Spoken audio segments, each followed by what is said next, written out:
सी language की series में आज हम पढ़ रहे हैं लेक्चर नंबर 10 को। टॉपिक होगा identifiers and variables. C language की इस कंप्लीट सीरीज को आप देख सकते हैं @evaret20 चैनल पर। आपको जाना होगा यूट्यूब पर और टाइप करना होगा @evaret20 एंड देन आप इस यूट्यूब चैनल को सब्सक्राइब करके इसकी प्लेलिस्ट में जा करके आप देख सकते हैं सी लैंग्वेज विद मी। तो चलिए स्टार्ट करते हैं अपने लेक्चर को। लेक्चर नंबर 10 सी आइडेंटिफायर्स। देखिए, आइडेंटिफायर नेम से जैसा कि आपको समझ में आता है किसी चीज़ को आइडेंटिटी करना, आइडेंटिफाई करना। तो in C programming language an identifier is a name given to a program element such as a variable, function, array, structure, level or other user defined items. Identifier are used to uniquely identify and refer to these program elements within the code. Simple सी बात है, अगर आप किसी particular thing को कोई नाम दे रहे हो, यानी उस चीज़ को डिफाइन करना, आइडेंटिफाई करना कि हमने इस चीज़ का ये नाम रख दिया है, अब इस चीज़ को इस नाम से जाना जाएगा। तो ऐसे ही हम प्रोग्रामिंग लैंग्वेज में जब भी कभी वेरिएबल को यूज करेंगे या किसी फंक्शन को यूज करेंगे, एरे को यूज करेंगे या स्ट्रक्चर को यूज करेंगे, तो हम उनके नाम को रखते हैं, उनके नाम को आइडेंटिफाई करेंगे कि इस एरे को या इस वेरिएबल को इस नाम से जाना जाएगा। उसी को हम आइडेंटिफायर्स बोलते हैं। तो यहाँ पर आइडेंटिफायर्स के कुछ रूल्स दिए गए हैं, उन रूल्स को हमें यहाँ पर ध्यान देना होगा। क्या नेमिंग रूल है, पहला देखते हैं। पहला रूल कहता है identifier must begin with a letter, upper case और लोअर केस दोनों से, और एन अंडरस्कोर साइन। जो आइडेंटिफायर के नेम होते हैं या तो वो अंडरस्कोर साइन से स्टार्ट हो सकते हैं, ठीक है, या फिर अपर केस लेटर से या फिर लोअर केस लेटर से। दूसरा रूल क्या कहता है, ये after the initial character identifier can also include digit, यानी डिजिट भी उसमें आ सकती हैं। तीसरा, C is a case sensitive, so upper case and lower case letter are consider different. ठीक है, जैसे फॉर एग्जांपल आपने अपने प्रोग्राम में कहीं लिखा ऐसे इंटीजर ए लिखा, और आपने कहीं दोबारा फिर से ऐसे लिखा इंटीजर ए, तो ये वाला ए जो है ये इस ए से डिफरेंट है, इसका मीनिंग अलग है, इसका मीनिंग अलग है। अगर आपने अपने प्रोग्राम में a = 9 लिख दिया तो a की वैल्यू 9 नहीं होगी, ये सिर्फ स्मॉल a की वैल्यू होगी। ओके, इस तरीके से। तो केस सेंसिटिव का मतलब ये होता है कि अगर कोई वेरिएबल आप अपर केस में लिख रहे हो तो आप उसको अपर केस में ही यूज़ कर पाएंगे, आप उसको लोअर केस में यूज़ नहीं कर सकते। ओके, जैसे कुछ एग्जाम्पल्स दिए गए हैं, वैलिड एग्जाम्पल्स जो हैं, जैसे काउंटर, ये एक वैलिड नेम है। जिससे ये लिखा गया है अंडरस्कोर टोटल, ऐसे भी हम वेरिएबल को लिख सकते हैं। जिससे ये लिखा गया है मैक्स अंडरस्कोर वैल्यू, ऐसे भी लिखा जा सकता है। यूजर 123 ऐसे भी लिखा जा सकता है। ये किसी वेरिएबल को हम ऐसे भी लिख सकते हैं, सम ऑफ नंबर्स। ठीक है, इनवैलिड आइडेंटिफायर कौन कौन से हैं, देखिए, जैसे आप अगर ऐसा लिखना चाहें 1 2 3 ABC तो नहीं लिख सकते। ऐसे लिखना चाहें माई, वेरिएबल के बीच में यहाँ पर माइनस साइन लगा दिया, हाइफन लगा दिया, ठीक है, इस तरीके से ये अलाउड नहीं है। ओके,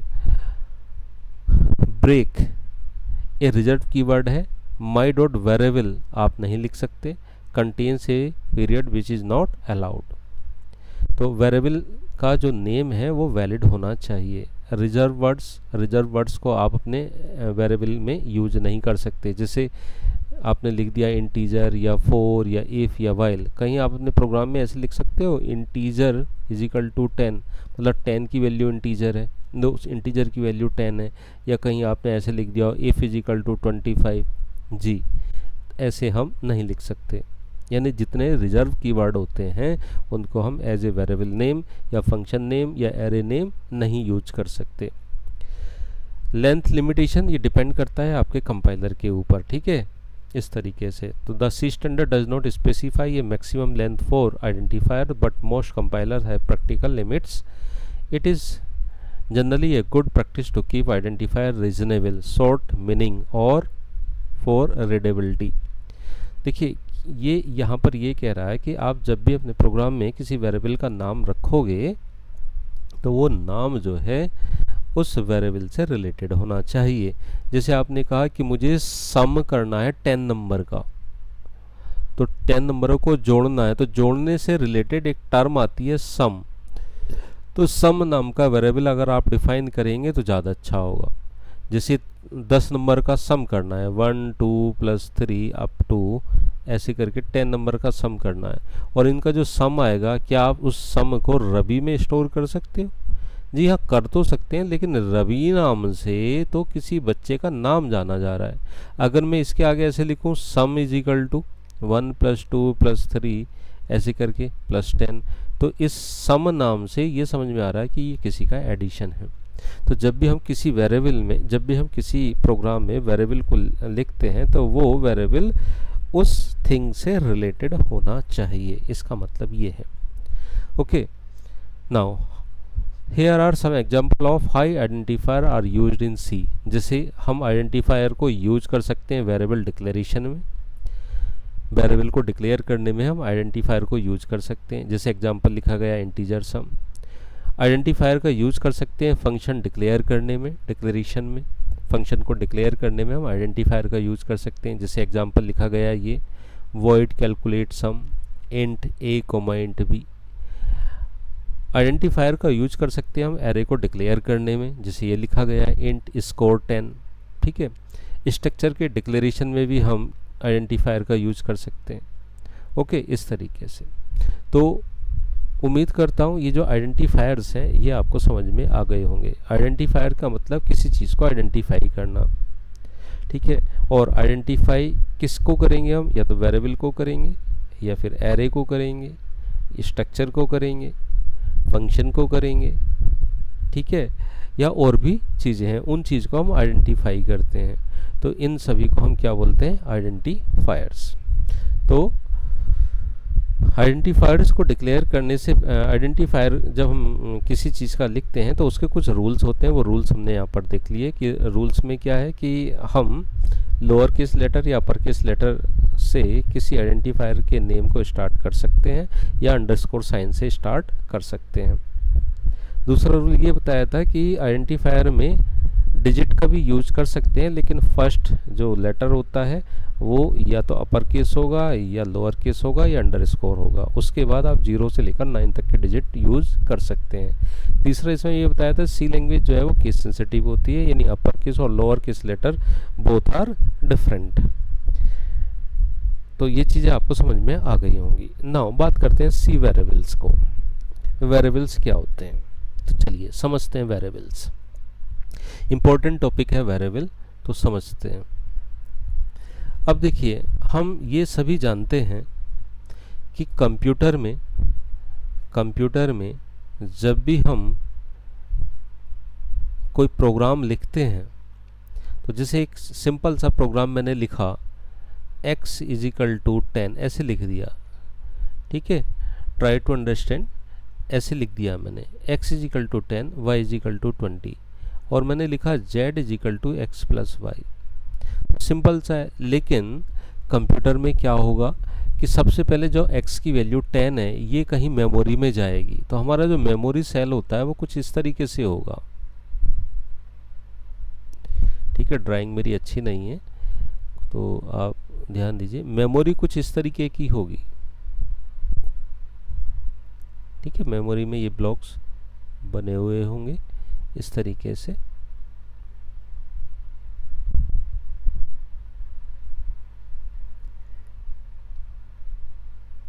चलिए, अब देखिए ये जो 10 वैल्यू है ये सपोज दैट यहाँ पर रखी हुई है, ये 20 वैल्यू यहाँ पर रखी हुई है, और ये z = x + y की वैल्यू यहाँ पर रखी हुई 30। अब कभी ये हमारी क्या है? ये हमारी क्या है भाई? ये मेमोरी है। अब मैंने आपसे ये कहा, कंप्यूटर से ये कहा कि मुझे भाई x की वैल्यू बताओ, तो x की वैल्यू जहाँ मेमोरी में स्टोर होगी वहीं से तो आएगी। अब बताइए x की वैल्यू कहाँ से आएगी? क्या x की वैल्यू ये है, या x की वैल्यू ये है, या x की वैल्यू ये है? जी हाँ, मेमोरी में तो नाम लिखा नहीं, कि x की वैल्यू 10 है या 20 है 30, तो हम कैसे आइडेंटिफाई करें कि x की वैल्यू 10 है।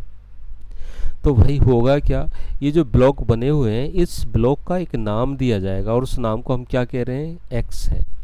ऐसी इस ब्लॉक को एक नाम दिया जाएगा, उसको हम क्या बोल रहे हैं, y। ऐसे इस ब्लॉक को एक नाम दिया जाएगा, वो क्या होगा, z होगा। अब मैं आपसे पूछता हूँ x की वैल्यू बताइए। तो मेमोरी में x की वैल्यू कितनी है, हमें दिखाई दे रही है कि x ब्लॉक का जो नाम है उस पर 10 वैल्यू रखी हुई है, तो x की वैल्यू 10 आ जाएगी। ऐसी y की वैल्यू कितनी रखी है, 20, तो y की वैल्यू 20 आ जाएगी। मैं पूछूं z की वैल्यू कितनी है, तो z की वैल्यू भैया यहाँ पर 30 रखी हुई, तो 30 आ जाएगी। तो आपको यहाँ पर ये समझ में आ रहा होगा कि वो जो वेरिएबल होते हैं वो वेरिएबल मेमोरी लोकेशन के नेम होते हैं। ये जो लोकेशंस बनी हुई हैं, एक लोकेशन ये है, एक लोकेशन ये, एक लोकेशन ये, इनका नेम जो होता है वो वेरिएबल का नेम होता है। बात समझ में आ रही है। इस तरीके से जैसे आप अपनी कॉलोनी में जाओ, कॉलोनी में जब आप जाएंगे तो इस तरीके से देखिए मकान बने हुए होते हैं, ठीक है, ऐसे करके जो है मकान बने हुए होते हैं। पहला मकान ये, दूसरा ये, तीसरा ये, फोर्थ ये, फिफ्थ ये, सिक्स्थ ये, ठीक है। इसका मकान नंबर यहाँ पर जैसे पड़ा है A10 है, इसका A11 है, ऐसी A12 है, A13 है, A14 है, ठीक है, ऐसी A15 है, A16 है, ऐसे करके मकान नंबर पड़े हुए हैं, ठीक है। तो अब अगर किसी ने मेरे से ये कहा कि भाई मुझे A14 नंबर पर जाना है, तो आप A14 नंबर पर पहुंच सकते हैं क्योंकि यहाँ नाम दिया गया है, ठीक है। या मैंने आपसे कहा कि भाई A14 नंबर में रमेश नाम का लड़का रहता है, ठीक है, तो आप A14 में जाएंगे और वहाँ पर पूछेंगे कि भाई कोई रमेश नाम का लड़का रहता है, जी हाँ बिल्कुल रहता है। इस तरीके से तो कहने का मतलब ये है कि मेमोरी में जब भी आप कोई प्रोग्राम बनाते हैं तो उससे रिलेटेड जो भी वेरिएबल्स हैं उन वेरिएबल को मेमोरी में लोकेशन मिलती है, तो मेमोरी लोकेशन का जो नाम है उसको हम वेरिएबल बोलते हैं। ओके, मेमोरी लोकेशन के नाम को क्या कहते हैं, हम वेरिएबल बोलते हैं। तो चलिए स्टडी करते हैं। देखिए, variable is a memory location where we can store different values of the same data type during the program execution. Every variable in C programming language must be declared in declaration section before it is used. सीधी सी बात है, आप अपने programme में जब किसी variable का use करोगे तो सबसे पहले उस वेरिएबल को क्या करना पड़ेगा, मुझे डिक्लेयर करना पड़ेगा। Every variable must have a data type that determines the range and type of values we store and size of the memory to be allocated. ठीक है, जब आप किसी वेरिएबल को डिक्लेयर करते हो तो डेटा टाइप ये डिफाइन करता है कि उसका रेंज कितना होगा, कितने रेंज तक की वैल्यू को एक्सेप्ट कर सकता है, मेमोरी कितना साइज का वो एलोकेट करेगा। तो ए variable name may contain letter, digit, underscore symbols. The following are the rules to specify a variable name. Variable name को लिखने के भी कुछ रूल्स बताए गए हैं। ये रूल्स वही हैं जो आइडेंटिफायर के रूल थे। क्या रूल है, variable name should not start with a digit, ठीक है, इससे नहीं हो सकता। Keyword should not be used as a variable name. A variable name should not contain any special symbol except underscore sign.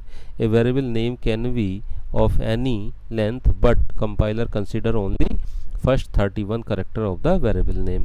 और वेरिएबल नेम स्टार्ट किससे होगा, upper case letter से, अपर केस लेटर से या फिर लोअर केस लेटर से,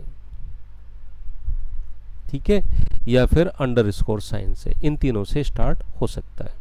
okay, now how to declare a variable. Variable को declare कैसे करते हैं, तो to declare a variable we use the following syntax. सबसे पहले लिखेंगे डेटा टाइप एंड देन उसके बाद लिखेंगे वेरिएबल नेम। डेटा टाइप क्या क्या हो सकते हैं, डेटा टाइप हो सकता है आपका इंटीजर हो सकता है, फ्लोट हो सकता है, करैक्टर हो सकता है, ठीक है, इस तरीके से लॉन्ग इंटीजर हो सकता है, इस तरीके से लॉन्ग फ्लोट हो सकता है, इस तरीके से आप लिख सकते हैं। और वेरिएबल नेम जो होता है वो वेरिएबल नेम होता है ये वैलिड आइडेंटिफायर या वैलिड वेरिएबल नेम। वैलिड होना चाहिए, वैलिड का मतलब वैलिड लिखने से नहीं है, वैलिड का मतलब जो रूल को फॉलो करता हो। जैसे फॉर एग्जांपल आपने लिखा इंटीजर नम, तो what is integer? Integer is a data type और num is the name of variable. Num क्या है? Name of variable, name of variable. Okay, समझ में आ गया होगा। तो अब देखिए कंपाइलर को ये चीज़ कैसे समझ में आएगी।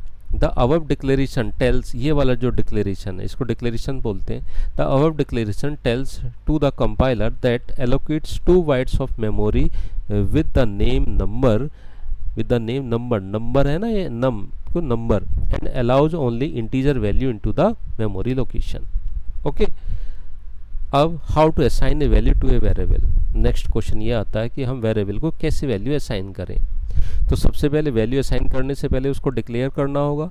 तो देखो हमने यहाँ पर अपने प्रोग्राम में यहाँ पर इसको डिक्लेयर किया है, इंटीजर num1, num2, 2 वेरिएबल हैं। पहला वेरिएबल है num1, दूसरा है num2।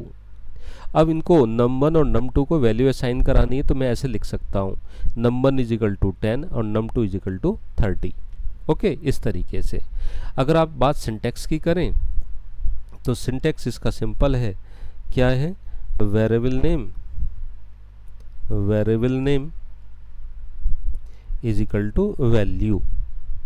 ओके, इस तरीके से variable name is equal to value. और एग्जाम्पल आपके सामने लिखे ही हैं, जैसे मैंने कहा a इज इक्वल टू 20।